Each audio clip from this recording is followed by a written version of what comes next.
It's Rusty Howes here with Hyland's Digital Media Lab, and I'm very excited to meet for the first time and hear a little about Pamela's products. In an exciting way, we were introduced to you from Bob, over Bob's Red Mill. And so there seems to be a deeper story than just, oh, I want to try to make some money with some products. Can you tell us just a little bit about you and maybe the heart or the why? Well, I'm a third generation in the natural food industry. My grandparents had a health food store in 1940 in San Francisco. My grandmother was a vegetarian and she did yoga and meditated and drank carrot juice every day. So that was why we got into the natural food business. My grandfather bought her a natural food store so that she could be around people who had similar kinds of philosophies on life.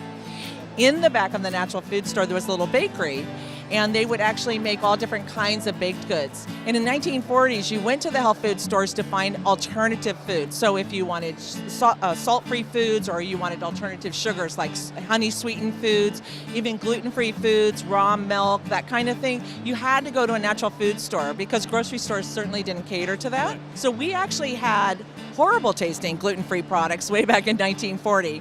There was a man named Dr. Braze, and he created these gluten-free recipes that were breads. There was a soya potato bread, a rice bread, a lima bean bread, and then there were also rice and soya cookies.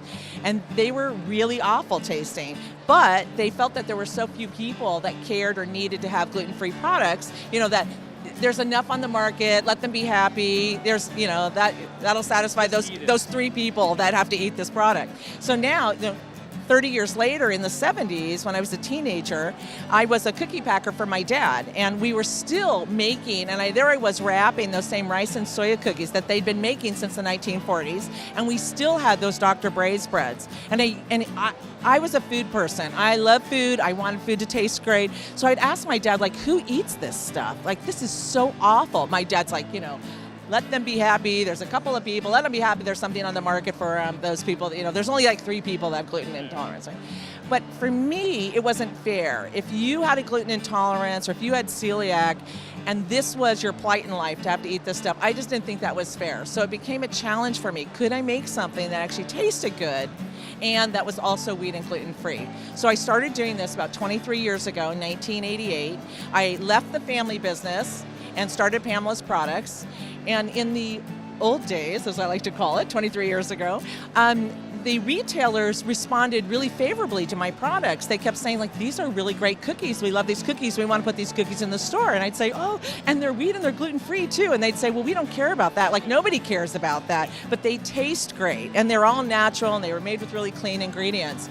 So I started selling to the natural food industry, but it was based on flavor way, way back then. And that has been the continuing story for Pamela's Products.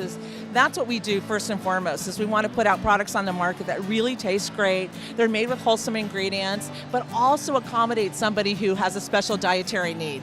Wheat-free, gluten-free, we have a lot of non-dairy items as well. So we try and meet the needs of all different kinds of people. So maybe if we kind of wrap it up, if you were to say to somebody, maybe they do have a gluten issue, but maybe they don't. Maybe they're just starting to consider eating differently or living differently in the broadest of terms, what advice might you give, or what encouragement would you give to someone who's just beginning this journey towards a healthier life? Well, the one thing that I think is really important is that if you need to eat special dietary foods for your health, that you find foods that taste good to you and find recipes that work that are easy for you. A lot of times we get caught up in what we see on television or read in magazines, and we want that and we want that and we want that. The reality is that you need to find foods that taste good to you, find brands that you can rely on, that are there consistently time and time again, that taste good to you, that work well, that keep you satisfied. I think that's the easiest way to go in terms of getting satisfaction out of being on a specialty diet. To look around and be open to things, but also to educate yourself. It's one thing to buy a single brand over and over and over again, but realize that there are other brands out on the market, and every now and again you come across something that works for you. It is a harder issue because if you have celiac or gluten intolerance, you must eat gluten-free for life. It is about your health. And so that's my job. My job is to put out foods that will really taste good to you, that will really be satisfying, that will keep you from feeling deprived in any way, shape, or form, and foods that you can also share with your family and friends without them thinking that they're eating weirdo food or, what is that? I want everybody to be able to eat the foods understanding that it's just real food and it's great tasting food. Well, thank you very much. It's been a pleasure meeting you. And I would just say, let us know, let's continue this dialogue, whether it's Pamela's, whether it's Hyland's, as to how can we help you, in the broadest sense, live that healthier, happy life naturally. So thank you very much. I appreciate it, and we'll let you know more stuff. Thank you. Okay, great. Thanks, Wes.